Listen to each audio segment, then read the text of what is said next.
Hey, homie.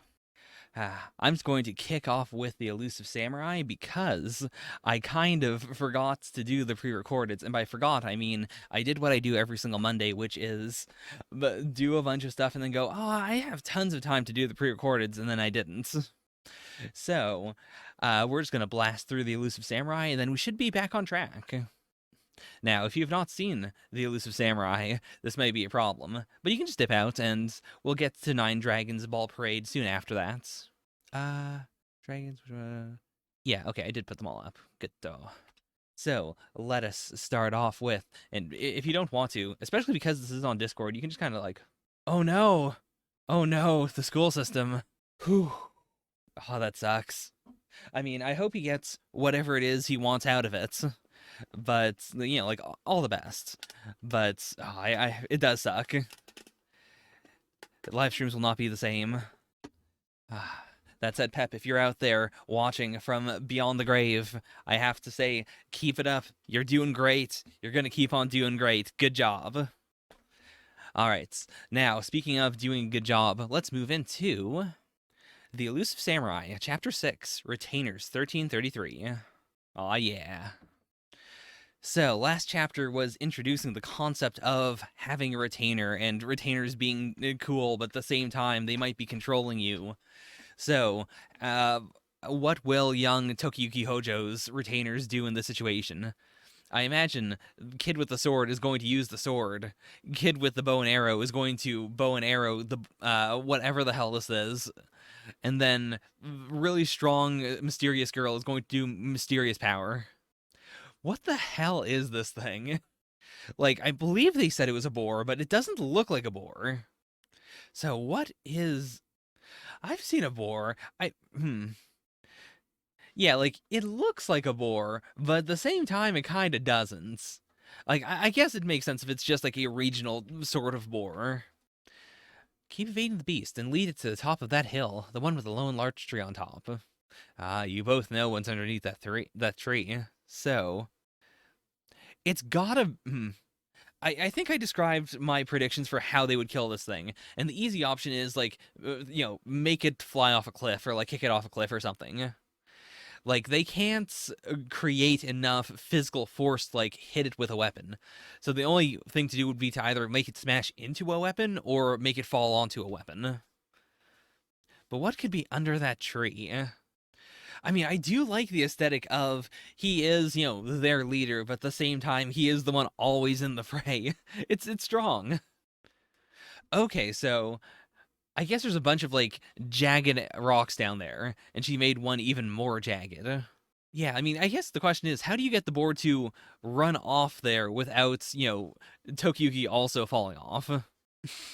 Okay, fair enough, fair enough. Whether by bow or blade, or by a long fall, you will not die. But sorry, that is a god's blade. Oh, that is pretty brutal. But okay, simple enough. Now, I'm not sure if we needed the series has finally stopped with at the end of each chapter, we are going to recap the plot of the whole series. But I feel like there's got to be a better way to get across the storybook feeling, like the narrator energy, than to just do the thing and then describe the thing again. Because, like, this narration doesn't really add anything to the manga. Okay, so it is like, a now extinct species. Like, it's a very specific type of war, I suppose, then. Oh boy, Hot Springs chapter already. Right now I don't care about my clan's destruction. Oh boy, party name. The permanent opposition. I mean, I guess they could collectively, like, samurai is a singular and a plural, so they could just be the elusive samurai. The elusive warriors. Okay, fair. Hot damn. That is shonen levels of eating. Like, it's not as ridiculous as Luffy, like, killing a giant, like, boar monster and then Sanji cooking the whole thing. But it's weirder because of how realistic the series is. Like, the heightened realism of the Elusive Samurai is, like, 2 notches below the heightened realism of most other series running in Jump. And that makes it, like, catch me off guard way more than it probably should. True. Okay, meanwhile, at Lord Takeuchi's camp, as he kills a much smaller, much less impressive boar. Why? Why is he presenting these ticks? The ticks you removed from that boar, 4 males and 1 female. Oh boy. Okay, so we have the person with the hyper powerful eyes, the ultimate sniper. Oh yeah, we were definitely getting the Ashikaga Takeuchi, like, super demon face eventually. Like, we've gotten enough super demon faces, I imagine his is probably going to be the strongest. Like, by the time we get to it. True, he does have, like, the eye full of other eyes, which still concerns me. Yeah. But yeah, this scene does feel weird now. Like, I thought he was doing either a, like, to be fair, I thought it was going to be something like, you are the master of controlling ticks, and so you're going to give your ticks to this region and, you know, decimate the crops or something. Or the animals, I suppose, not the crops. Like, I thought we were going somewhere grosser than this. But I guess no, Takeuchi was just, like, holding out some ticks by accident. And he didn't expect that to be plot relevant. Okay, so that is chapter 6. Still okay. It's really... Maybe this arc is going to cement my feelings on the series. I like the aesthetic of, I killed the boar, so I get all the boar meat, and you get all the tick meat. But yeah, so far, like, nothing about the series is bad, but it hasn't quite popped off the way I would want it to. Yeah, it might be all live stream. I mean, it depends on how good Nine Dragons and Witch Watch are, of course. But we'll see. Like, so far, those two have been a little cut above, you know, the other two. Oh yeah, there was no Black Clover this week. Let me double check just to be sure. But yeah, the last update was last week. Yeah. We live in a world where we have more Robot Laser Beam than we do Black Clover. But yeah, let's not dilly-dally. Let's move on to Nine Dragons Ball Parade, Chapter 3, A New Dream. Let's forget what I said before, because it dawned on me that it didn't mean anything, but at the same time, I was already saying it, and I couldn't stop there. So, let's forget that and move on to a new manga. Or rather, Chapter 3 of a new manga. Okay, 30 years ago, they defeated Hakuo for 3 straight years. They're legendary. But since that was 30 years ago, I imagine they have sucked for the previous 27 years. Okay, and yeah, it is the black uniforms we saw in Chapter 1, like, very briefly, versus these ones. The 9 players who emerged victorious for 3 years were dubbed the 9 Dragons, aka the Kowloons were feared far and near. Cool. So it is the extreme underdog move, and they might still have, like, some sneaky stuff, like whether it is they have the awards so they can hype themselves up, or if someone from the old team is still there, like now as a teacher, as a coach or something. Like, I'm into this. Oh, this face is extremely smug. She feels untrustworthy. Last year, I reinstated the baseball team. So it has been 10 years of actually no baseball team at all. And before then, they sucked. So how did this happen? Like, I imagine it can't just be her and her love of the game, right? I mean, if it is, that's really cool. But I feel like there's got to be some other force here that allowed her to do this. Like, especially if she can, like, legitimately offer scholarships. That is so much. There's got to be someone on the board who really wants this to happen. Okay, so it's going to be them. Like, just them, right?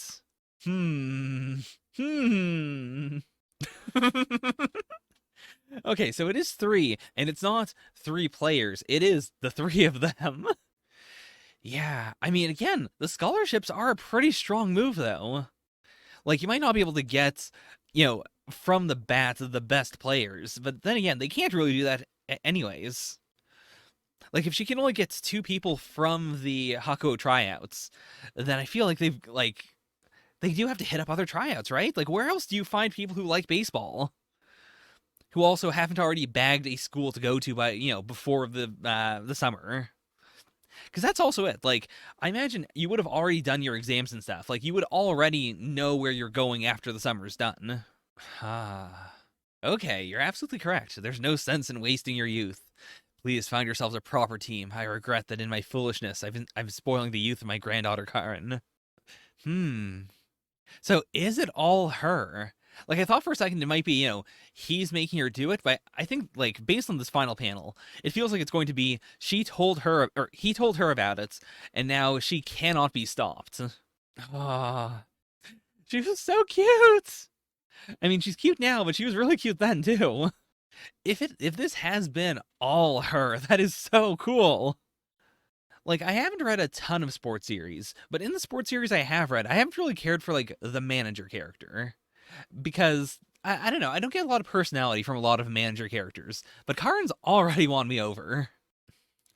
And it does immediately set up their team as being like we are the team for people who desperately wants to do this. Like not just the people who want to win, but we want to do baseball. We want to have fun playing baseball. Like you have to have that passion or you won't you just won't be in this team specifically. Like it is a long shot. And I can definitely understand why Azu would 100% not want to do this. But at the same time, it is also kind of their only shot. Like to build a team from the ground up that they will like, as opposed to compromising. And like as opposed to just joining a random other team in the country and then just hoping that they'll care enough about the game. Like it's the duality of it is, it's going to take the most effort and it's going to be the hardest to build a team from the ground up. It might not even be possible, but it's also potentially the only way to have the ultimate fun playing baseball. Ah, like I can definitely feel Azu's baggage here. I don't know if I've read a series in a while that has had this sort of a main character. Like not just a character who who sees on the dark side of life, the kind of person who doesn't think it's all going to work out, but specifically someone who also doesn't really play it for a gag. Like it isn't supposed to be cool that he is like over the top freaking out over it. It feels extremely realistic that he has this level of anxiety and that he, just genuinely disbelieves in the possibility of this working out that much. Okay, so what is he going to think of here? Like, is he just pumping himself up to decide that no, it is possible and we should do it? Or is he like jumping a step ahead here? Okay, I think I have it. A way to revive Kokuryozan's team. So, So, we just have to find promising players who aren't highly recruited. Like who? There are strong players who've been blacklisted because of some kind of scandal. Unconventional players who are dismissed despite their talents. Mysterious players whose paths are unclear. Players who possess unusual talents but are outside of the mainstream. We'll round up that talent. So he is going for, like, the misfits. Like all let's put together a team of the weird, wacky, strange people who wouldn't be on any other team. Like it's a move that is so perfectly shonen, while at the same time it does make sense. Like in this scenario, who else wouldn't be on a team than the people that no one else would want? We'll revive the Nine Dragons as a team of underdogs of the baseball world. Yeah, because it also has that, like, everyone likes the villains. That is just a fundamental rule of storytelling. Villain characters are cool. And this is the perfect, like, I guess less villainous, more punk attitude. It is the, like, we are going to be we're going to be the scary ones. We're going to be the people who oppose the shiny white knights that are Hakuo. We are going to do crime and be monster hunters, I guess. I'm not totally sure what the monsters here are for. Like, this doesn't give me an underdog vibe. It feels more like just, we're going to recruit people with powerful stands. Ah, they're all dragons. Those are really diverse dragon designs. Holy crap. But yeah, it also feels like it's got a little of that, Kuriko's basketball flavor to it. In that Kuriko's was the, like, we were the Nine Dragons. And now, we were, like, the super legendary powerful team, and that was a while ago, and now the team's been split up, and these legendary figures are still out there. Whereas this is a like this is like Kuriko's 30 years later. It is the legendary team was over there, and almost all of them are probably out of the game. If we're going to see anyone ever again, they're probably going to be coaches and not actual players. But like we can still follow in those footsteps. When the dream of reviving a legend meets an innocent spirit, and those hearts all start pumping to the same beat, a new dream is born and takes flight. I don't know if it's the right choice or not, but I wonder why. Even though it's a crazy dream, and anyone we tell will probably laugh, I feel more excited than ever. All right. And so we've got, I assume, his next possible recruits. Oh, this is so cool. Because it feels like we also have a roadmap now.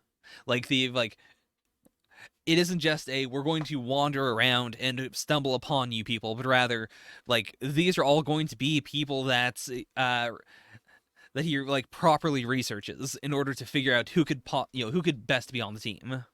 Yeah, seriously. Like, this really excites me because I imagine, like, we're not going to get 6 mini arcs that all lead to 6 new people joining. I feel like we're definitely going to meet, like, not the, like, main rivals, who will be Hakuo, but I feel like at least one of the people they're going to recruit will turn out to be, like, the enemy, like, a lower-level enemy team leader or something.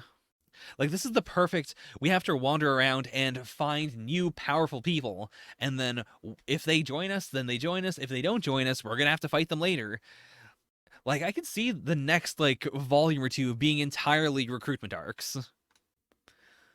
Like, it depends on how long this summer lasts in series. Because I could also see, like, the one thing that would make me go, like, no, we can't have multiple volumes related to that is that, we would want to play baseball. But you could still do, like, pickup games, or informal baseball, or, like, underworld baseball. Like, there's a lot of shenanigans they could get up to. Yeah, I'm quite excited. I'm not exactly a big baseball person, but also, like, I think that's why I think this direction is really exciting me as well. Like, Chapter 1 established that, yes, the mangaka can do baseball fairly well. But it also feels like this is going to be a big, like, recruitment arc, in that a big part of the story is going to be about, like, the people as opposed to the games themselves. Like, whether it is training them or finding them or, like, potentially dealing with their out-of-game problems. Like, I don't know if Jump would permit a baseball series that doesn't do baseball for 30 chapters. That's the other thing. Like, I would be very down for a baseball series that doesn't do baseball for 30 chapters. But I don't know if the current, like, dog-eat-dog climate of Jump would allow for something that experimental. Regardless of what happens, I'm really, really excited for the direction of the series. Definitely keeping it up. I think I'll just, like, yeah, I'm not going to put up a poll for chapter 3. I really want to do this in the live streams for at least one more chapter. After that, I might put out a poll. The Holy Land of Baseball sounds really, really good. But yeah, so that's 9 Dragons Ball Parade. Easily above the Elusive Samurai this week. The only thing I really have to critique is the arts. Like, the art direction isn't great here. Like, the flashback, I think, is sold very well just based on Karen's, like, tiny little design. But, like, nothing really stands out to me as being really good or really explosively strong. Like, this shot actually is really good. I see that Ahiro no Sora might be the series we're all looking for. I'll write it down. But let us move on in the stream to Witch Watch Chapter 4. So, the school did receive official notice from Wakasuki's mother that she is indeed a witch. It just left my mind that she was enrolled in this class. My apologies. So, potentially this chapter will address the question of what are witches in this world? Are they normal? Are they not? How do people feel about this? Like even this one with the like what's she talking about? I don't know if this person is saying what's she talking about as in what do you mean a witch, or if she just means what do you mean Sally the witch? That's an anime from 40 years ago. So, what are these looks?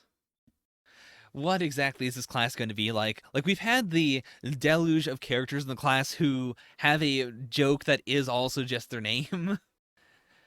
But are we going to go into more like catty rivalry scenarios?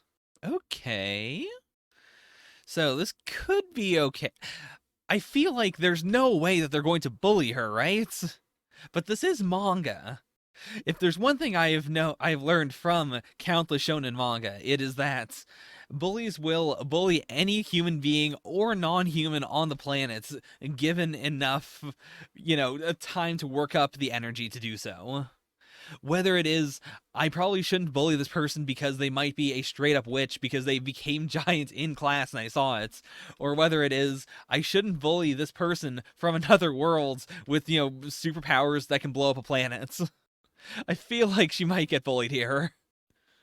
Hmm. Okay, let's go to a family restaurant. I mean, they might just be nice, but I don't know. I'm getting a weird energy from them. Especially this girl. I can't trust a girl with this hair. It's too dangerous. Hmm. Ah, so I see. They are immediately being hit on by dudes. Okay, you know what? Strong move, actually. So yeah, at the very least, she's not a pushover.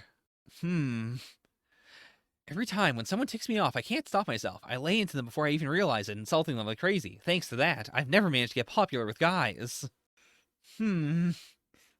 Is that a bad character trait? Like if we were introduced that in any other way, I feel like I would understand that being bad. But if her main problem is when guys try to hit on me in a really creepy way, I insult them and make them go away. And because of that, I don't get creepy guys to continue to hit on me. Like, okay, I can see that. Okay, this one's actually landing pretty strong. This is going actually a lot better than I thought it would. These girls might just end up being her friends, and that's it. Okay, you know what? She's winning me over. Oh boy, it's time for the Moy harem. How do you fight against a childhood friend?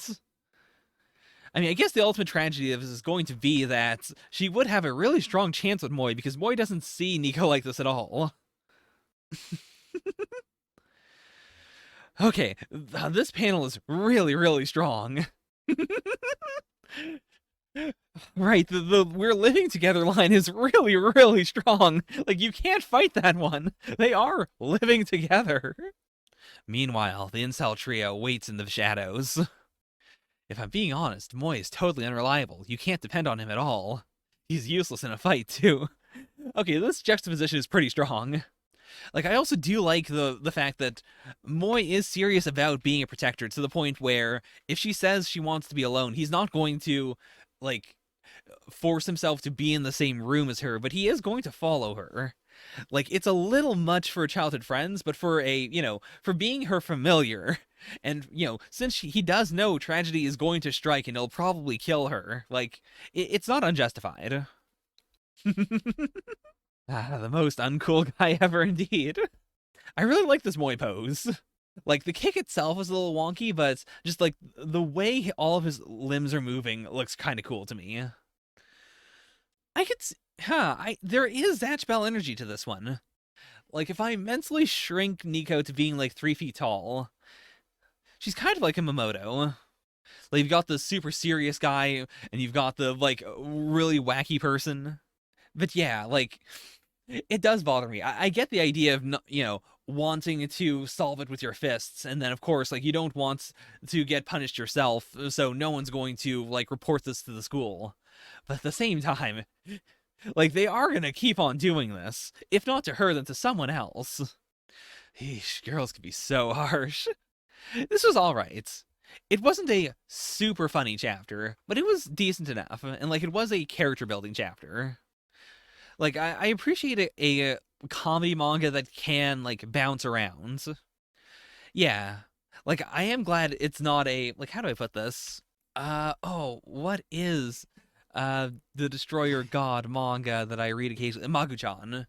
Like Magu-chan I think leans a little too hard into the magic in that I can't think of a single chapter that doesn't like it may like they all definitely feature the like Eldritch Abomination characters, but I feel like almost every chapter also features a like we have to do the obligatory blow something up or the obligatory here's a magic thing that one of us made that can do X plot device thing. Whereas like Witch Watch doesn't really have to do that. I would say like even me and Roboco might lean a little too hard on the like Roboco doing absolute crazy gag manga magic things. But even that's like not that hard because the entire world is more elevated. Like sometimes they do a whole chapter that is just like Roboco doesn't do anything special, but everyone else is super duper wacky. Like the one where they go to the like the jump ball gala thing, and it's mostly just goofing on Shueisha and like the mangaka there. I feel like we're probably setting up some like maybe not the big twist in Astra, but I could see like a big twist or two existing in Witch Watch. Witch Watch of anything running right now that hasn't already delved into actual serious like shonen action, I feel like I feel like we're going to have a shonen action arc at some point. Like I can feel it in my belly. I don't think we'll ever get to like Sakamoto Days levels of the arcs just involve like straight up fighting as a draw. Like I would not even say this chapter had fighting as a draw to it. Like the fighting wasn't that cool or stylish. It was mostly a goof on like, hey, Moy is actually really competent, and he's being disparaged right now. But I don't think we'll have a straight up like this whole chapter is just Moy fighting some guys and using a new martial arts technique until chapter 40. No, 30. That is assuming, of course, that the series gets to chapter 30. But I feel like there's plenty of just goofy Sally the Witch style shenanigans that they can get up to.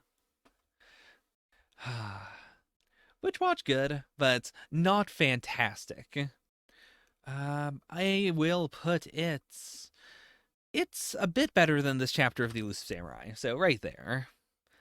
Let's hop into like now we're getting into the spicy portion of the live stream as always.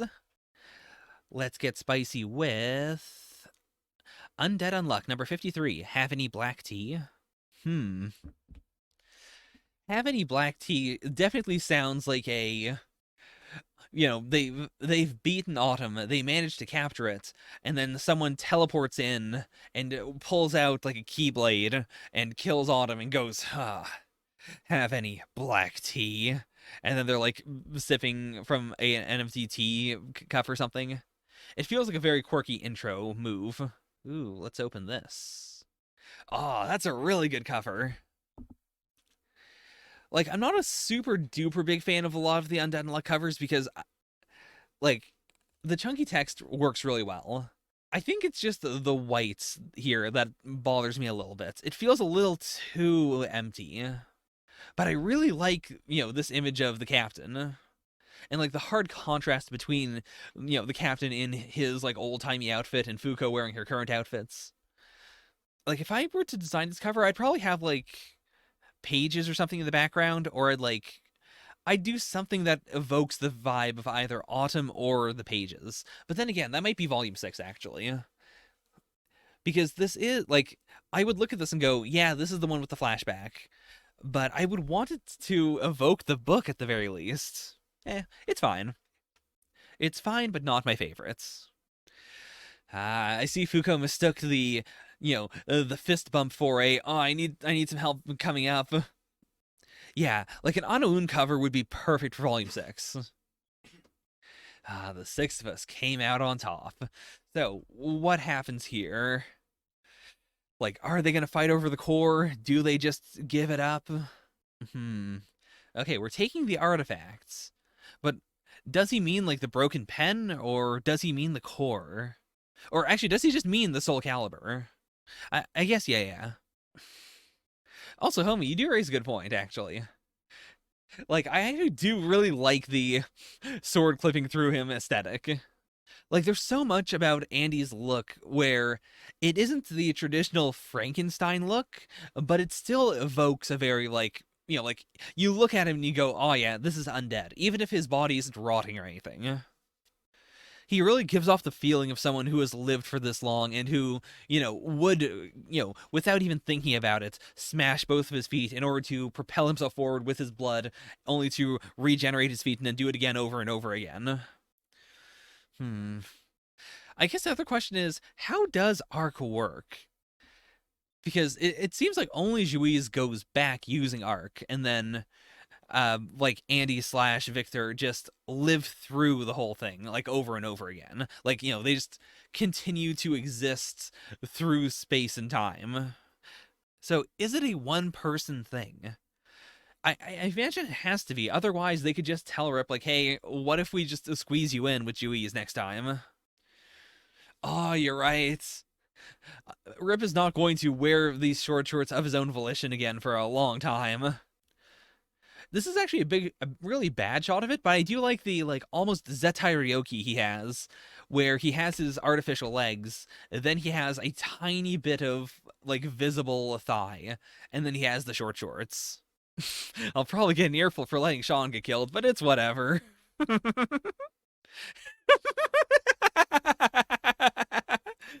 The exchange of "I'm sorry for stealing your gun, Agoo," and then "No, I'm sorry for hitting you, Agoo."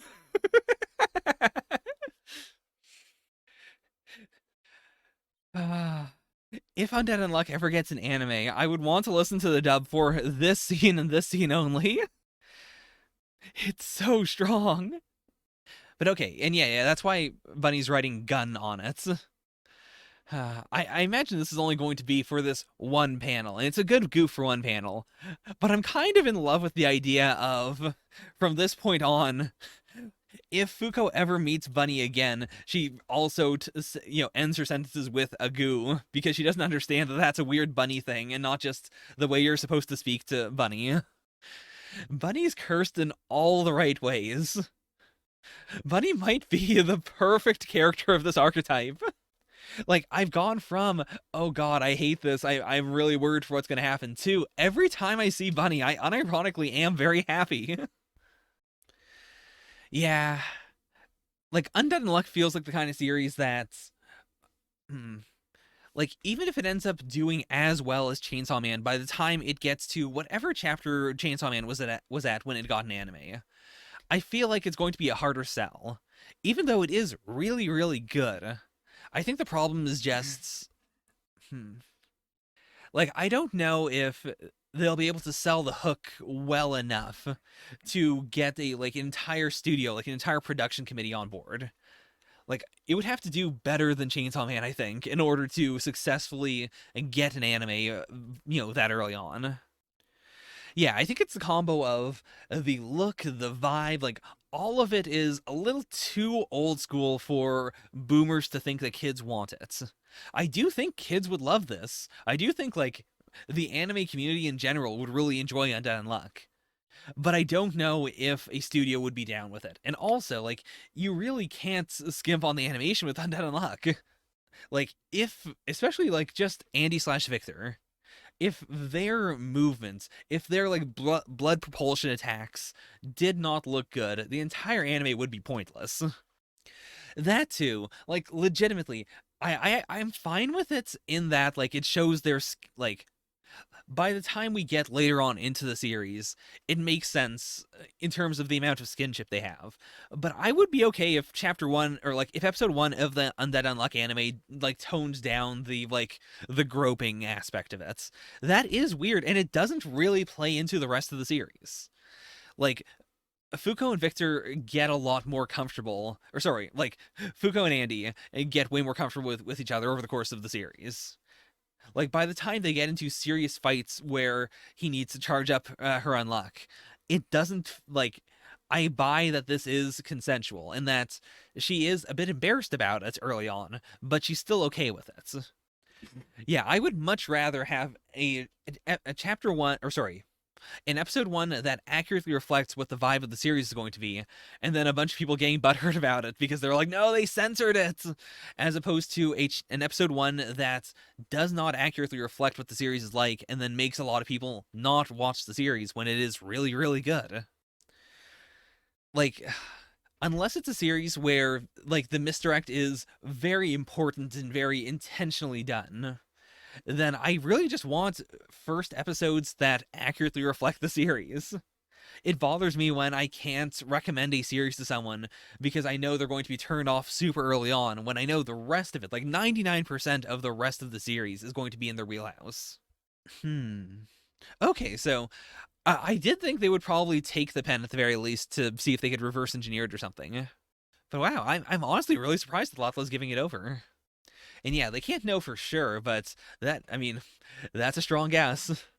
The pen name of Ano Un being so on the nose also just makes so much more sense as a, like, I want people to know this about me.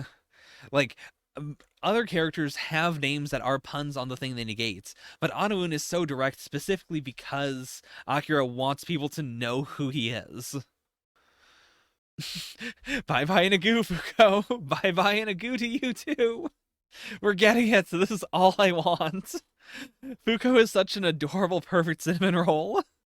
It's going to hurt a lot more in 40 chapters when Andy, like, releases his undead ability and he's finally free.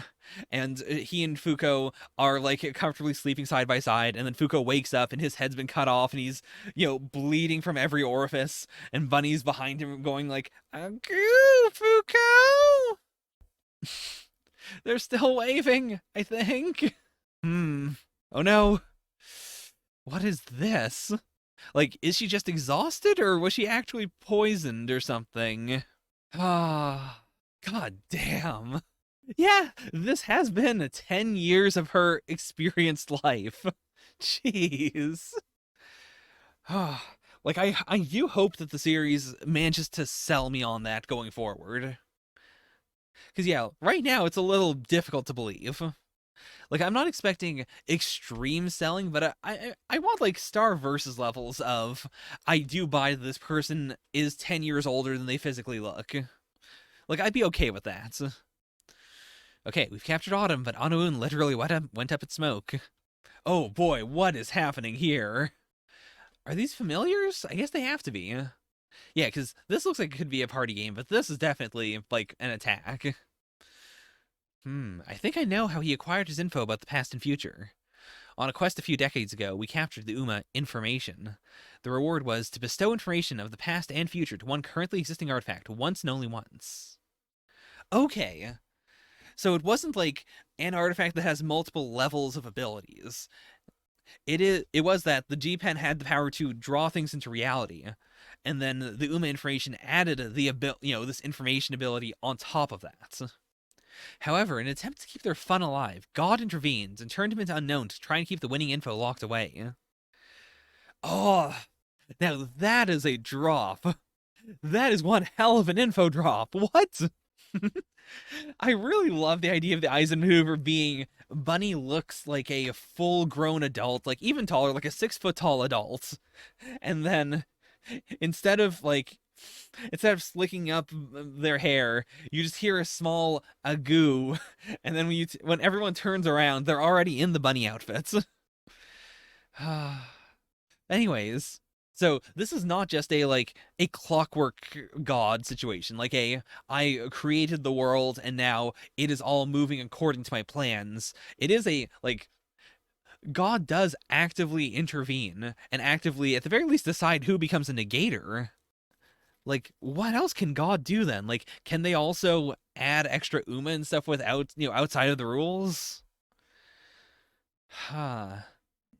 Because that also explains this whole series of events a lot more powerfully. Like, I was fine with it as just this all happens to work out like this. But it feels so much more explosive and malicious for it to be like, this was just a artifact that a kid found, and then it became the information artifact, and also, they became unknown. For his courage and attitude towards life, I pay him my most sincere respects. All right, so we're not.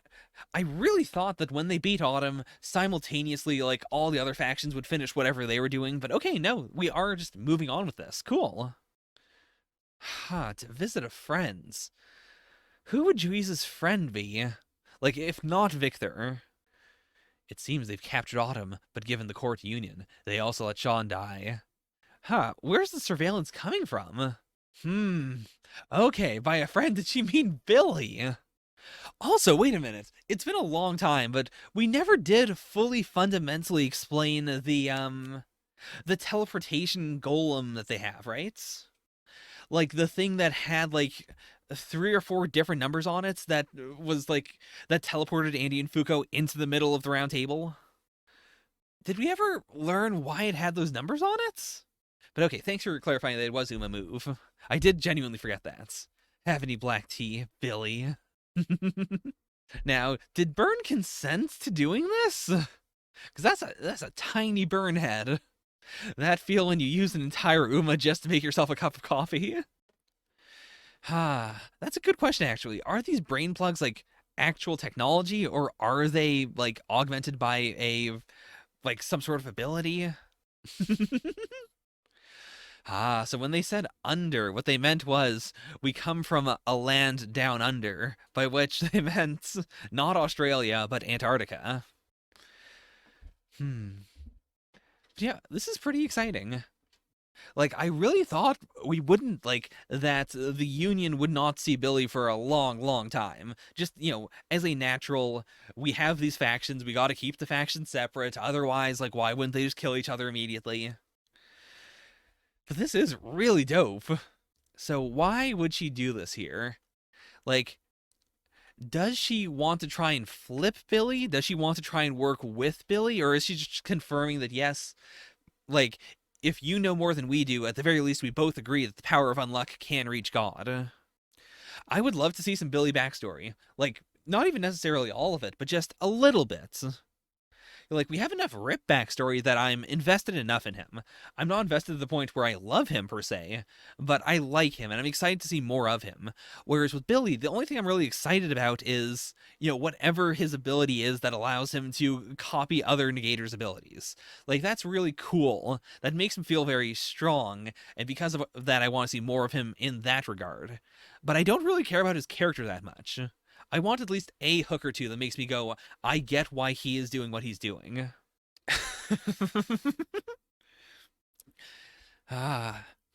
Hobo Billy is also he's a strong look. He has that Mel Gibson energy. Like, he feels very under. Well, honestly, I'm hoping for a straight up just a talky talk chapter next time. I don't think we'll get one per se. Or I think we'll get some talk. I think we'll flash to the other Uma fights right now, and I don't think we'll really see any of Andy and Fuko. I think next chapter will be a good, like, time is passing, and so Fuko gets to sleep a little bit. Andy, gets her on a plane, and they fly over to the summer fights. I could see that. Like, he doesn't have a Lily Nets, but he has that very, like, loner, I'm on my own energy that Stark did. They could teleport, but I guess the main thing is I would want Fuko to have some time to sleep. Like, she's passed out from exhaustion, so she can't, like, if they teleport her right there, that'd be a problem. But at the same time, I don't think it's cool for her to just, like, be in a hotel for a while because they'll, like, pop over immediately when they're done. I feel like a plane fits the perfect niche of the main characters feel like they're doing something because they're moving, but also the main characters can rest and relax and, like, get ready for the next big event. You're right. Tatiana was his Lilinet. Oh no, that works. Okay, so that is Undead Unluck. I don't have anything else I really need to get off my chest. Overall, I guess calling it the autumn arc would be the best way to do it. But it wasn't really autumn focused at all. Like, the entire, like, unknown Unoun arc, I should say then, really solid. Probably my favorite arc in the series thus far. I hope that the summer arc is the last actual Uma arc that our main characters are a part of, though. Like, I wouldn't want them to hit all 4 seasons. I'm hoping that when summer is defeated, the other 2 Uma arcs have also been, like, completed, for better or for worse. Like, whether they do, like, fail 1 or 2 of them, or whether, they all work out. Yeah, especially since they have captured Uma Autumn. Like, I feel like Under will at least try to steal one of the other cores to keep them from, like, killing the other 3. And so the question will then be, like, as they're chasing them, can we get to the Under base? Can we, destroy that core before time is up? Like, I'd actually be okay with a, like, after the summer arc, we have the, like, chasing down Under arc or something. Because, yeah, like, I feel like the next stage has to be, the Union loses, or the Union fails this one, we get Uma Revolution, the Earth starts flying into the sun. Or starts at least, like, revolving into the sun. Oh, they could. Not gonna lie, like, on one hand, that feels like it would be too much focus for the Union members slash the like the Under members, but at the same time, like, they all do need more focus.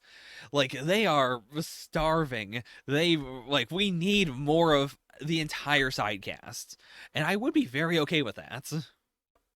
Plus, I think the series is strong enough now that we could get away with, like, a volume, or, like, a little less than a volume, of just no Andy, no Fuko, focusing only on them. The Akira flashbacks are Akira focused, but we still have Andy in them. We still have Andy and Fuko content in them. I would be okay. Like, we've never seen Uma, like, Voltron together. And I think that would be a really cool end to at least one of the fights. Because, like, what would happen if that's the case?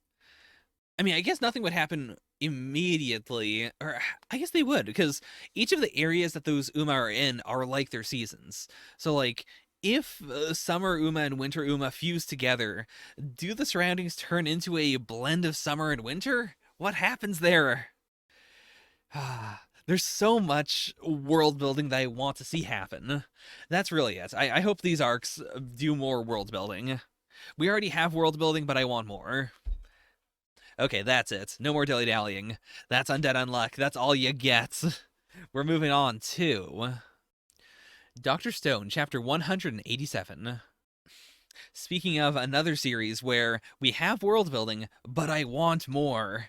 The difference being that with something like Undead Unluck, like, there's so much world to build. There is, like, basically an infinite amount of world to build.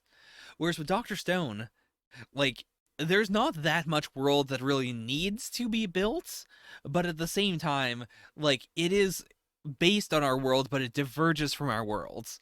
And that makes it even more exciting, because now it is a, like, real facts that pertain to our world are also potential world building in Dr. Stone. That's a good point of it. Like, we do want the protagonists to build their world. So, this is the final battle. How does this go down? Oh, right, Kohaku. Like, Kohaku's definitely gonna run out, right? So, how do they stop her? Yep. Knew it. We do know Cyber Gorilla! What? What? Inagaki Boichi, you cannot just title a chapter Cyber Gorilla. That's not allowed. Oh, this angle is wild. Like, the fisheye effect is right on the thighs. I think the leg is fine because of that, though. Like, I could see someone really complaining about the way this leg is drawn, but, like, because the effect is already supposed to be distorted, I'm fine with it. It's okay. Anyways, I think I was caught off guard by the title, but we do know Kohaku does canonically love Suika. We still don't fully know what that means. Like, I know what I want it to mean, but I feel like it feels like it's implied to be deeper than I want it to be. Either way, she might just chop off Stanley's head. This is okay, though. Like, I mean, I guess Suika doesn't know that they already have a signal, but yeah, like, it's honestly better if Stanley's people gets to the group, like, not as fast as possible, but they should have a more or less straight line, so it's easier to determine where they are, as opposed to them like spreading out or like going through the bushes or like breaking off to multiple camps. Damn, yeah, they are like they're so on top of it. They don't have a single opening to exploit. Huh. Yeah, like I really like the aesthetic of them having military training, but at the same time they don't look like the modern military. So they feel like very competent, very strong. They're like innovating ways to check for wire traps that I've never seen before. But at the same time, like their vibe is so unlike the vibe I've seen a million times in Hollywood. The like you got the guys and they're wearing camo and they're going through the forest. Like it is the perfect Dr. Stonification of a military force. Hmm, where did they come from? It feels like it. It feels like Kohaku has summoned her Zanpakuto spirits. Like especially the look of Tsukasa here. Like it feels so much like some sort of stand summoning. Please cleanse your vibes. Chat cannot get too horny. I've seen what happens when the stream gets horny. It's bad. It can't happen again. It's too dangerous. Ah, oh, that is a good point, actually. Like, I've seen quite a few like behind the scene things with people doing Foley work for videos or for movies, and it does astound me how like unlike a sound can be. Like how you do have to like sometimes just change the way footprints sound or the way like an explosion sounds because the real thing doesn't sound quite right, even though that is what it is. Okay, smart move. I mean, this is still pretty risky though. Like if they look up and they see this trio, they might assume that they have guns and then open fire. Like this is kind of scary. They're pros, so they'll probably deduce our gunfire is fake. But they're not so naive to believe that we pose the no threat at all. Okay. I can't wait until, and I imagine this will happen in the world of Dr. Stone, but I can't imagine when. I feel like we're going to do a whole chapter that is just like taking pictures of food and doing food hacks, like the classic, when you fill up a bowl with soup, you should put marbles on the bottom of the bowl and then fill it up with soup so the soup seems bigger and the like solid ingredients are poking out of the top as opposed to like all floating to the bottom. I feel like that's going to be once they reinvent like television, which is going to be a wild one. Like capitalism has kind of taken a step back for a little bit, but I feel like it's coming back soon enough. Okay, right. Once they've lost their line of communication, the hostages on their side are effectively useless. Hmm. I'm not sure if this is within the Kingdom of Science's playbook. You might be going a little too hard here. Yeah, like, Hyoga feels as scary as I personally thought Magma was early on. Like, back when Magma was, like after Magma did the whole I'm going to marry Ruri and then murder her, that whole thing. And then we kind of just didn't bring that up again. Like I'm really glad that Hyoga still has this menace. Like it feels like a deal with the devil every time he does something. Also, I this won't add anything to the reaction, but I should at least say that when he said this, the L and the I are very close. I thought he said sucking off Zeno's fingers and toes and appendages. And I did reread it before I said anything. But I was very confused for a moment. What is the Tsukasa face? But okay, so how do they smash the transceiver without getting shot with guns? Listen, the horny is within, but I try to suppress it. Sometimes. I guess I can't actually maybe I can't defend myself with this one. Never mind. My instincts as the All-American Women's Division MMA champ are telling me something. Really strong title drop there. Okay. Okay, here we go. Big Krone found you energy. This is the absolute danger of someone who could compete in women's MMA. Okay, here we go. I never imagined the three of us would march into battle together. So, by the way, sorry for like flicking backwards and forwards so quickly. My new slash old keyboard I'm using right now is so sensitive. What a wild trio. There's something about specifically like Tsukasa's musculature that feels wrong to me. Like I feel like I don't like it whenever Boichi draws these muscles over here. Like these muscles and these muscles. Like the musculature is all accurate.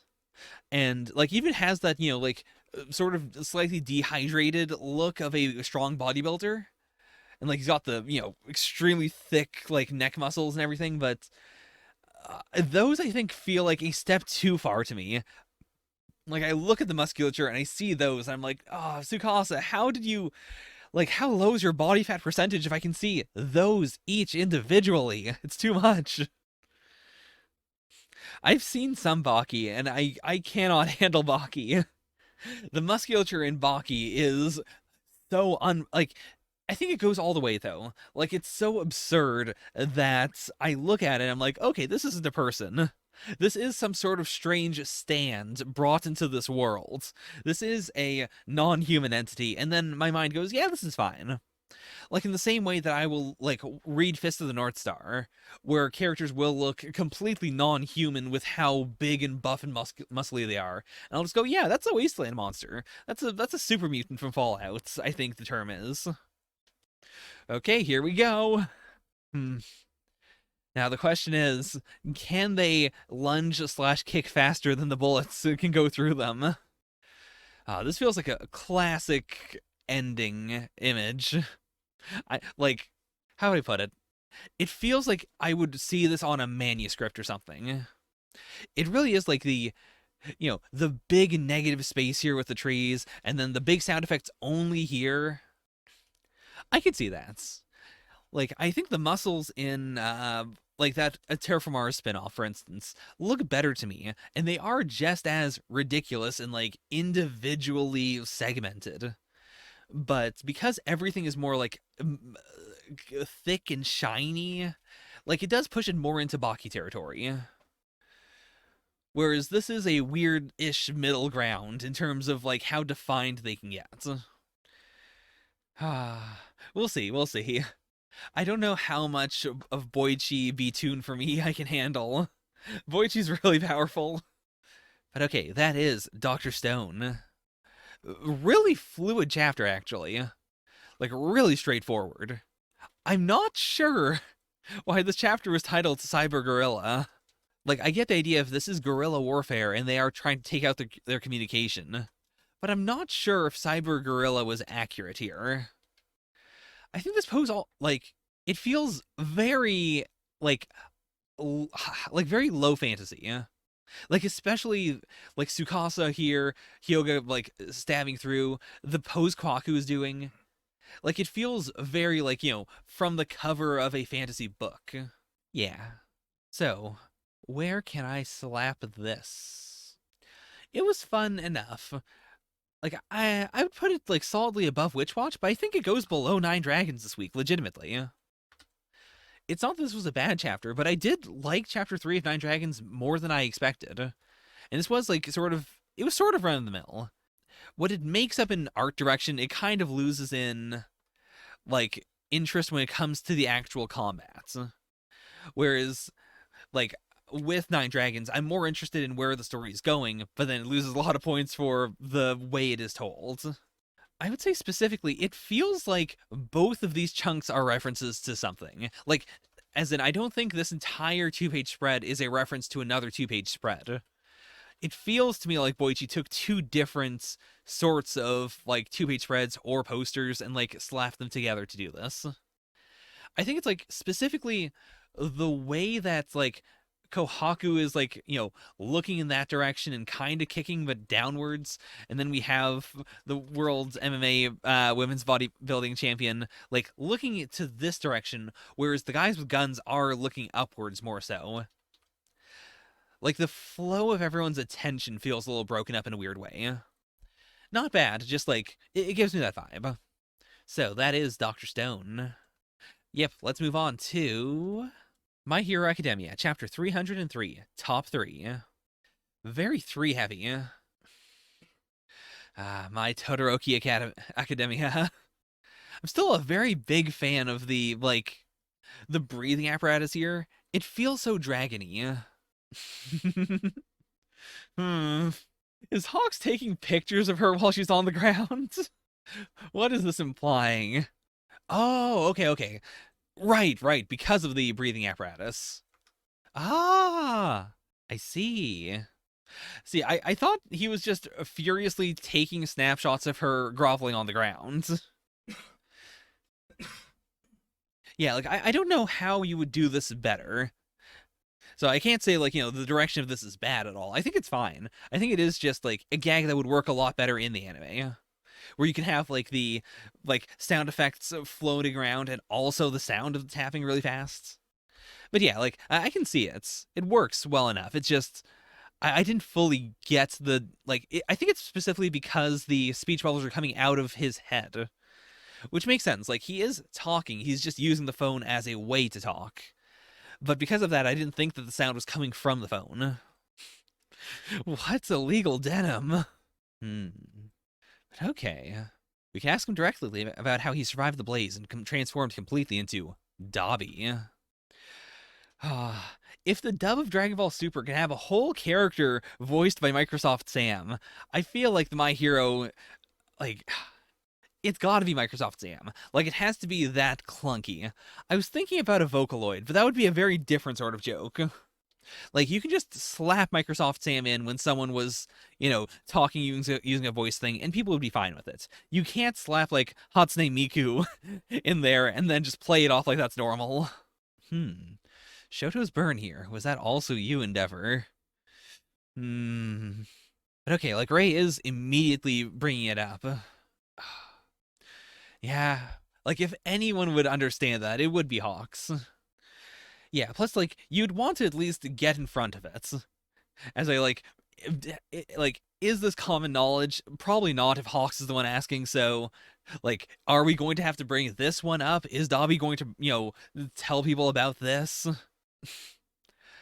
But I do like the aesthetic that the story that Shoto has had this whole time. Like, he's been very, like, mildly uncomfortable, and he has been involved in this, but he hasn't been the most emotional part of this arc. And I really like that we are keeping him in that position. Because, like, it plays into his character pretty well. Like, he is the cool, aloof guy. He is the guy who, like, he is emotionally affected by all of this, but he isn't the most affected, and he's not the most traumatized, even though he has, like, dealt with a fair bit of trauma here. Like, there are other people that are reacting much more emotionally to it. I'm really glad we didn't do a, like, how would I put it? I feel like a different series would have made this all about Shoto. Whereas, like, we know how much he has suffered, and now the rest of his family gets to actually have some of that spotlight for themselves. It feels way more equitable. It feels like they are their own characters and not just here for him. Really curious to see what Skeptic's gonna do. Because, like, the escapees are mostly just League of Villains people. This could essentially just be, like, the reformation of the League of Villains. But, like, Skeptic specifically also followed with them. Like, especially since Dobby's, like, let all this information come out to light. I feel like if anyone could help spin it even further and, stoke the flames of distrust, on the internet, it would be Skeptic. Whew. It feels hard to look at this and think that there's going to be a good way out of it. Okay, that's a fair point. Like, in addition to there being a hero shortage, villains are getting bigger and people who aren't qualified are now taking up arms. Like, we are addressing the question of, well, why don't you just get more people from America? Or why don't you get other people from around the world? And these silhouettes look, like, distinct enough that I feel like we're going to actually see some of them. I'm really excited. Because you could, like, this could just be a, how do I put it? My Hero feels like it has the longevity to, like, tell a story about all the heroes in the world. I thought for the longest time, and even now, I feel like the series might be Japan only. But if it has another like 300 chapters, I could see My Hero getting to the point where they can like talk about the international hero rankings and international hero society and what heroes are like in other, countries.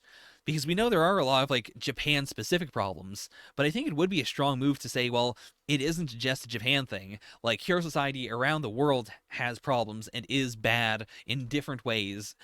Some places are different, some of them are good, some of them are bad. There's a lot you could do there. Ah, that's the thing also, like Horikoshi already has spin-offs and like manga spin-offs, not just light novels. I feel like he could just, depending on how he wants to write it, I feel like the Boruto of My Hero Academia could just continue to be My Hero Academia. Like MHA feels like the kind of series that could just keep on going, as opposed to needing the hard break that something like Boruto has, where it is a like we don't know how to tell the story that goes between the climax of this series and the start of the next big, conflict. Like in the same way that I'm really excited for Dr. Stone to actually tell me the story of how piece by piece like Senku gets to the moon as an actual thing, like not as a we're going to do a time skip and then it's going to happen, but as a like we're going to see every step there. I do really want to see My Hero take every single step needed to talk about international hero stuff. Like it is a niche that I think people really want to see. It's something that like DC and Marvel can't really do because they're too big in a sideways way. Like there's too many things happening concurrently and there are too many individual stories to like tell a full story of an entire world. Like there are like Elseworlds things that do that, but they are like self-contained separate things like the like what if the DC universe moved forward year by year in real time? Like I really like that story, but it isn't like they can't fundamentally do that for the real setting because there's too much cross conflicts. Whereas MHA is manga, like it is one straightforward story. They have the possibility of doing it, and like Horikoshi seems like the kind of nerd who might actually do it. Anyways, that's enough of that. I'm too excited about the concept of that happening. I should probably be focusing on what is happening right now. Okay, on that note, I'm proposing a team up of the top 3 heroes, which I guess would be at this point Endeavor. Yeah, it would just be the 3 of them. Oh, that feels really weird to think of. Now that we and your family have lightened your load, do you think you can stand up and move forward? Like, what is this team up going to be? I mean, I guess they could walk out and say, "Hey, look, it's Best G and ST ain't dead." I mean, you know that already, but we're just gonna say it again for good measure. But what else can they do as a trio? I mean, I think part of that would also just be, they can help answer questions. They can help deflect some of the fire from Endeavor in a situation where he might not mentally be able to handle every single question being answered. There's one point I'm still fuzzy on. One for all. What is it exactly? What do we mean by that? Like, who brought up one for all? While facing off with Shigaraki, Endeavor muttered a mysterious phrase. What does one for all mean? Is it somehow related to the supervillain known as All for One? I mean, they definitely could play it off as, oh yeah, sorry, I meant All for One. I said it the wrong way. Enough people do it. I do it every single week. I feel like they could play it off if they really wanted to. One for all. Okay, this is actually a really cool way of having him like connect the dots here. Because from a viewer perspective, like from a reader's perspective, it makes a lot of sense. Like it makes obvious instant sense. But I can see why he wouldn't, like, considering all the actual personal family drama happening, I get why he wouldn't think about it until this exact moment. Like, why would Shigaraki be saying one for all, and why would Deku think that he was after him specifically? Meanwhile, Bakugo freaking out over the concept of Deku being asleep while he is awake. This is a little toxic. I mean, I get the point of it. I mean, Deku's in a coma. But at the same time, I like the idea of, on any other day, Bakugo punching Deku's room open and screaming, "Deku, why are you asleep? I'm awake! Me, Katsuki Bakugo, I'm awake!" Okay. So his body's okay, but he's in a coma, right? Ah, if I could stretch my tongue like that, I don't know if I'd wrap myself around Bakugo like that, especially because he's got the explosive sweats. It feels like that'd be a little too spicy. Like, Suyu has to be given props for, like, who's the grossest person she's tied up in her tongue or touched with her tongue? Oh, Mineta. Oh, no. Oh, by the way, I've got a really strong template meme that I'm cooking up. I didn't finish it yet. Hopefully, I'll get it done by this week. It's not as good as I'm probably making it sound, but I'm quite excited. I did some coloring. I had my tongue out as I was filling in the white spaces, and I think I did a good job. So get excited for that. I might put that in the weekly updates. Listen, this meme, it's gonna be a meme. Ah, there's something so strong about like Bakugo being validated with that name. Like we're just going with it now. That is going to be his hero name. Like if Best Jeanist is using the name Great Explosion Murder God Dynamite, like that is correct. Like that is just his hero name now. I was wondering if we're going to do the big swerve of he said it, but then we're also just playing that off. He's not going to really use it. No one's going to call him that. But no, they're going to use it. I'm really excited. Okay. I feel it. The version of me dwelling inside the boy, inside One for All. Right now, you must be talking with the predecessors. I'm fine with that. Like, it is my full name is Great Explosion Murder God Dynamite, but you can call me Dynamite for short. Like, that's the important part. Uh, maybe she doesn't know yet. I mean, the moment she knows is the moment that All Might dies for real. So I feel like we gotta hold off. Like, once this arc is over, Deku can wake up after talking to the remnants, he can say his final goodbyes to All Might, and then he can watch as Inko chops All Might's head off and throws it out of a window. But yeah, like, the jig really has to be up now. That and also, like, I don't think there's that much of a there's really no, how do I put it? They might still keep it a secret from the greater society. Like this might be a top 10 hero, like within our heroes club we're going to keep this information. But at this point, they can't like misdirect them away from it. Like the fact that Shigaraki is going to keep on attacking Deku specifically more than anyone else. Like you cannot hide that information and the reasoning behind it without it being unethical. So I feel like we're going to get a big explanation. I'm actually really excited for that. For like All Might specifically. I would like to have him say to everyone, like, all right, here's everything. I'm going to tell you everything, including the things I couldn't tell Midoriya because, he was a kid at that time. He's still a kid, but he was more of a kid then. Like, I'm not going to explain the part where I smashed open All for One's head, but now I will. Yeah, because, like, the world doesn't really need to know that. There's no real benefits to everyone knowing that specifically. And, like, they can get away with just saying, hey, that's All Might. This is All Might's protege. They have very similar abilities. Like, that is enough to say this is why All for One, who is now back, would try to kill him. Whereas, like, the top three, I think, do deserve to know what specifically is going on. So, it feels like next chapter is going to be a dip into the Coma worlds. I'm really hoping it's a training arc. Like, I'm hoping for a Bleach-esque, like, Ichigo going into, like, his inner world and, training with Zangetsu. I don't want this to be another, let's just sit down and we're going to tell you some stuff. Like, I kind of want it to be a, hey, you have our quirks. We're going to actually, give you some pointers on this one. Like, your body's not working, so let's just talk to you about this. Or even, you haven't, like, physically unlocked some of these, but let's give you a trial run for some of them. Yeah, like, I think Deku deserves to be able to talk to other people. Plus, I kind of do want to see, like, what's going on with Energy All Might in there. Like Toshinori can feel himself inside of Deku, but can they like fuse together? Can he like send a message through his like more vestigial self? Okay, let's Yeah, I'd say that was solidly above Dr. Stone. But was it better than Nine Dragons Ball Parade? I think so. Like, there's so much meat on the bone here. Even if it's not a lot of, like, crazy new stuff, like, there's enough here that I find more exciting. So it's not Undead Unluck level, but it's above Nine Dragons. Yeah.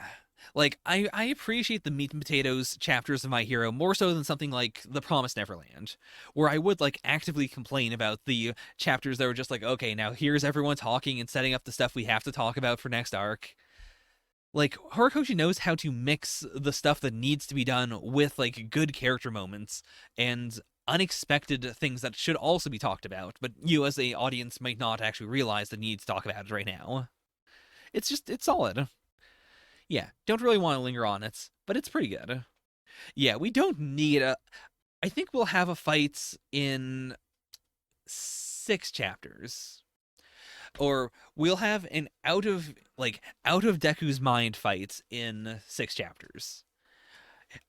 Otherwise, I could see a Zangetsu. I can't even pretend that this is something that I think Horikoshi would do. This is just something I want. I just want to see Deku fighting all the predecessors. So I want that to happen in his mind. If that doesn't happen, then I still don't think we'll get random people on the street fighting muggers for a couple chapters. We don't need it. We might get someone throwing a shoe at Endeavor, but that's not a fight. Okay, that's it. Moving on to the final series we have for today. Me and Roboco, Chapter 31, Bondo and the Button. What in the world? This illustration has nothing to do with the contents of this chapter. I see. Oh boy, what is happening here? These 2 pages are so much mental damage.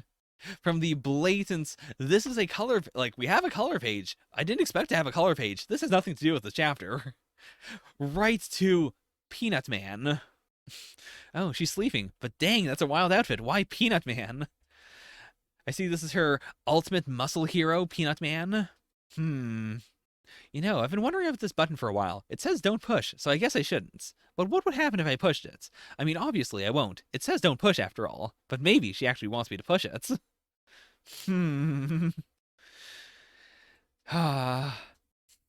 Now, will the mangaka commit to a... Nope, never mind. I was about to say, is the mangaka going to commit to an entire chapter where the joke is he doesn't push the button? But nope. We're 1 page in, he's pushed the button. Preparing to send the individual who pressed the button into the past. 60 seconds till temporal displacements. Okay. Oh, don't tell me. Did you push it? Did you push my belly button? Okay. So, I guess it's not a specific, send you to the past button. It is a, this is the button that does something random every chapter. Find me in the past. If you press my belly button again, it should send you back to the present. And okay, so it is she has her mind back, but she still can't stop it. It's gonna happen no matter what. Trust in me, Master. No matter what forms we take, you and I will always find each other. I'm glad that he does genuinely like the Peanut Man outfit. It's a strong look. Okay, here we go. Here's some legit-ass time travel. It's not Madoka, it is Omado.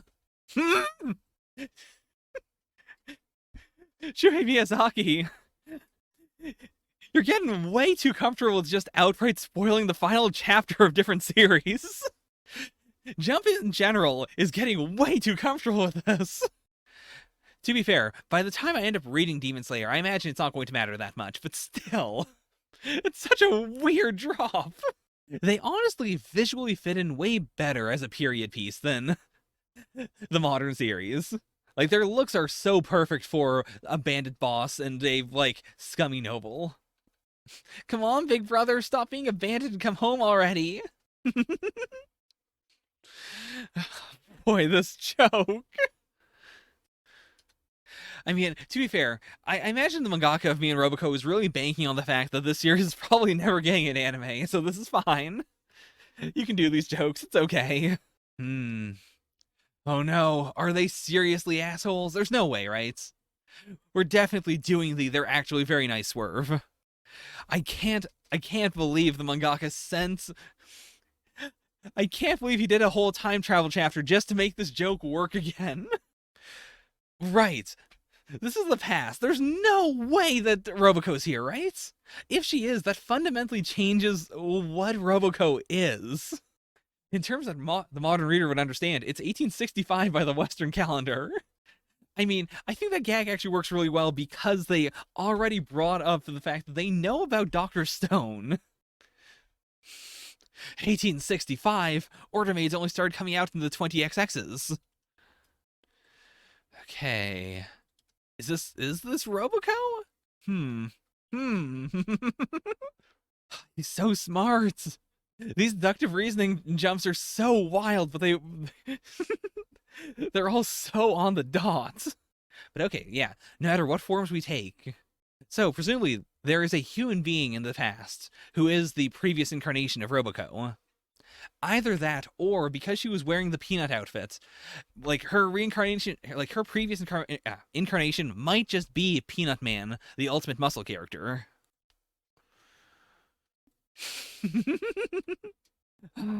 Even if the mangaka had to go 200 to 300 years into the past in order to make this joke funny again, it was worth it. It's still funny. Okay, it looks like he's just, well, it's not that he's given up, but he's starting to acclimate. I wish I could have seen my friends just one more time.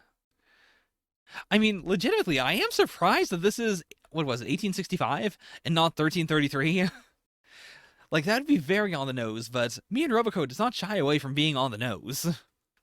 Okay, this is just Roboco. Like, this ain't even a human. This is just Roboco. Huh, what's wrong with you, kid? You another crazed Roboco fan?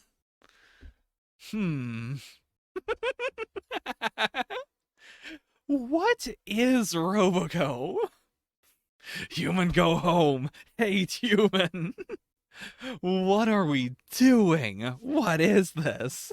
There's so many Robocos. It's just like how it went in Undead Unluck. This is not how Undead Unluck worked. Where did all these... Are these all different Robocos from from different time loops? There's definitely a Victor Voco here somewhere. Because either that, or maybe, like, part of the dark past that Roboco keeps on bringing up might be that she is the last Roboco. Like, she may have killed all the other Robocos or something. Okay, so, is he in fact in the present, or did he change something in the past that's going to rapidly change the future? Hey! Oh no! Oh no! Gorilla's already transparent! Oh no! He came back after they took Gorilla back to the past. What a wild ending! Like, I thought the time machine was just a gag, but I can't believe they did a whole, nope, Got Your Gorilla now no longer exists, but it's okay, we just put him back in a narration bubble. This is just possible now. What in the world? You're right, this was the most Roboco chapter. There were wild references, there were wild leaps in what is possible in the setting. Is this in fact an MCU reference? What in the world? That's gotta be top 3, right? At the very least. I mean, I'll put it right below Undead Unluck. What a wild ride. Some of those references were questionable, but, like, from beginning to end, I think every gag was at least good. If not, like, laugh out loud funny. Like, this, like, reading Me and Roboco feels like I am reading a beloved classic gag manga. And this chapter, more than anything else, feels like something that was really big and really popular.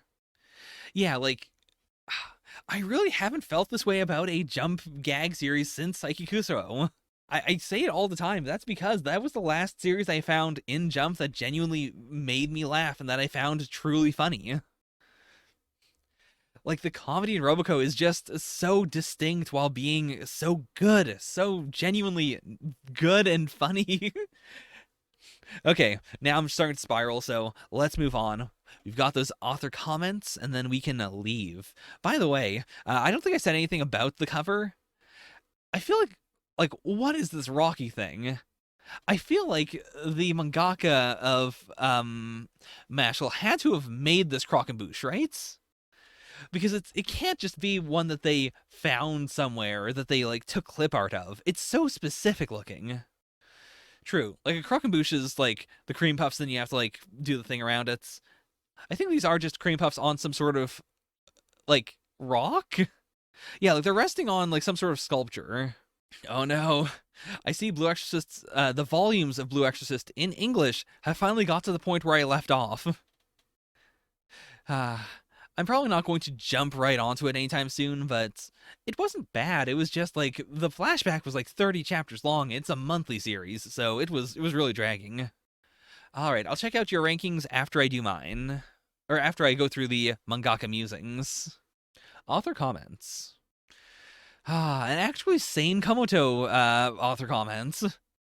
Like, it's a little bland, but it's fine. It's understandable. I can comprehend what he's saying at the very least.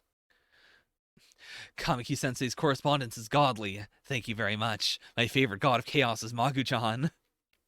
So I assume this is a response to Kamiki-sensei saying, hey, I really liked you mentioning Magu-chan in me and Roboco. It's been a while since I've like seen direct acknowledgments that a mangaka in Jump that is not like one of the, like a small mangaka in Jump reads another small manga in Jump. I feel like there's a lot of like, I'm a small mangaka, but I love One Piece, or I love, Bleach. I'm really happy that Kubo-sensei is back or something. And like, you get the opposite of someone like Oda saying, hey, The Promised Neverland is really good. You should check it out. But I rarely see a lot of like, I'm, a like 30 chapter series shouting out another 30 chapter series. Like, it's the question of, with how much of a grinder manga is, do they also read Shonen Jump in their off time? Do they read the other series? Do they, like, stay up to date on the other series? Or do they just do their own series? Koshizuka corned beef is so good, it's a problem. I'm having it at every meal. A big problem. Because I've had corned beef, and it's fine. But it's not, something extreme. But then again, I don't know if I've ever had, like, high-quality Japanese corned beef. All my figures in the house fell over forwards. I almost used a whole tube of Aaron Alpha instant glue. That is a strong Horikoshi comment. Because we know Horikoshi does have a lot of, like, figures. Oh, that sounds like an absolute nightmare. For some reason, there's a box of cigarettes at the studio, so I'm using it for smoker jokes. That is so dorky. Boichi's getting some dental work done. The logo is in Roman letters, but please consider the title in katakana. So what would that mean? Like, the witch... what is the katakana of Witch Watch? Does not even have a listing, like, on, Wikipedia. Like, usually Wikipedia has, like, a list of, like, all the current running series. Uichi Uochi. Yeah, that does help. Thank you very much, Gamu. I appreciate everything you do, by the way. Like, I don't say it a lot, but I do appreciate, like, anyone who comments on the live streams, and you are, like, extremely vocal, so big thank. Oh, really? I actually I should have just gone all the way to the wiki. That's clean. Oh, that logo looks really good, actually. Like, the highlighting on the sides actually does, like, really make it look distinct. I assume there's some sort of Japanese reading joke in Uichi Uochi. Because it doesn't, like, call to mind any Japanese words or English words that I know. Like, obviously. I feel like there's gotta be a hidden meaning in there. But then again, this could also be an I Tell C level joke. Of, it's like Aish Teru. Yeah, come on, Viz, get on it. I really do dislike that they took out the, like the extra language trivia stuff they used to do in the magazine, and they replaced it with nothing. Words I still don't get. Amazon's pressed here to remove tape. Man, none of these are getting real bad. Oh, these are some bad author comments. Yeah, like I feel like the volumes at the very least should be the Like, this is the way to read the series. But then again, like, I would also like premium volumes that have the color pages in them, for instance. Like Dorohedoro, for instance. Like, volume 1 of Dorohedoro has color pages. No other volume of Dorohedoro that I've read thus far, at the very least, has color pages. And that is, like, the, like, Viz special imprints meant for sexy adults who read sexy manga. Like, there's no reason why they shouldn't be put, like, it is slightly higher priced than other manga. Like, that's everything. If they're gonna do that, they should at the very least include the color pages. Actually, do they have digital Dorohedoro up for reading? I guess not. That's fine.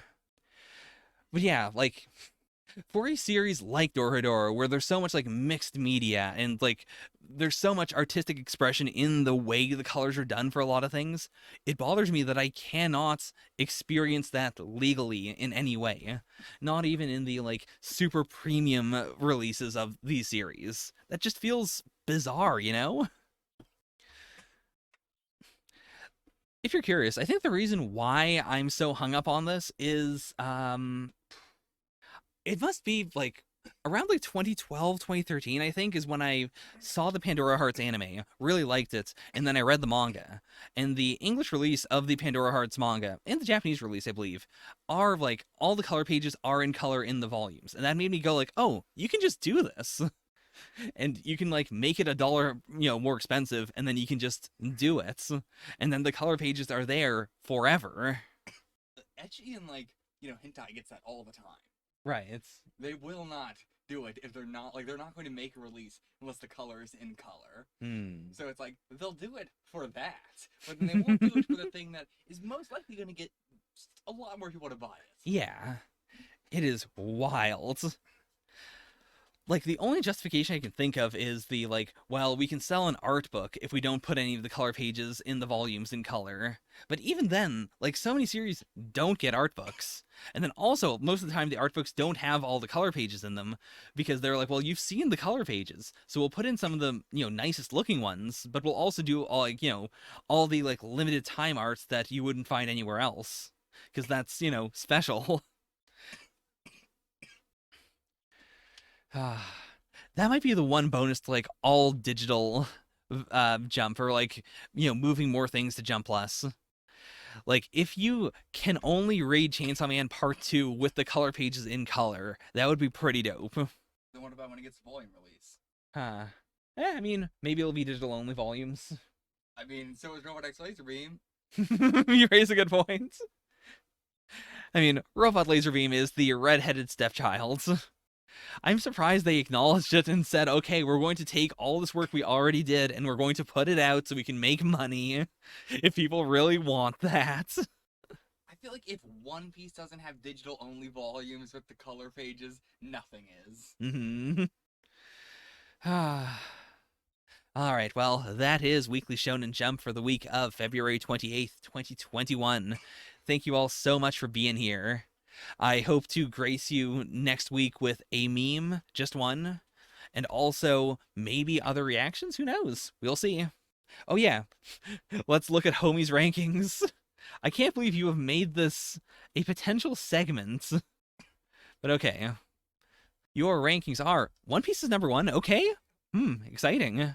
My Hero, Undead Unluck, Jujutsu Kaisen, Yozakura Family, Sakamoto Days, Nine Dragons, Dr. Stone, Hard Boiled Cop and Dolphin, Itel C, Phantom Seer, Elusive Samurai.